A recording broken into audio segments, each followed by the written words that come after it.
tout salarié peut se sentir discriminé dans son entreprise pour des raisons d'appartenance politique, syndicale, religieuse ou encore raciale. Que faire face à une telle accusation? Faisons le point avec Aurélien Louvet.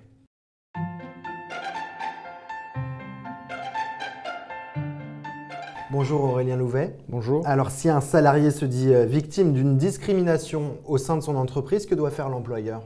Le bon réflexe, c'est de recevoir rapidement le salarié afin qu'il s'explique et qu'il mette par écrit les griefs qu'il a à l'encontre de l'entreprise. Cela permettra à celle-ci de vérifier si finalement il se plaint bien d'une différence de traitement fondée sur un des motifs prohibés par le Code du travail. Par exemple, une situation de handicap, l'âge du salarié ou ses fonctions de représentant du personnel.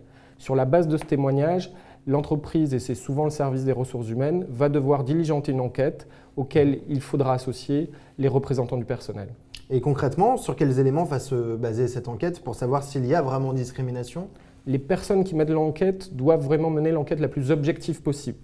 Ils vont pouvoir se baser sur des témoignages, mais souvent, pour ce qui concerne les questions d'évolution de la carrière professionnelle du salarié, se baser sur les questions d'évolution de la rémunération, de changement de poste, mais aussi de changement de classification. Et puis, ils vont utiliser un outil qui est la méthode dite de panel, qui permet de comparer la situation du salarié à celle des salariés placés dans la même situation que lui.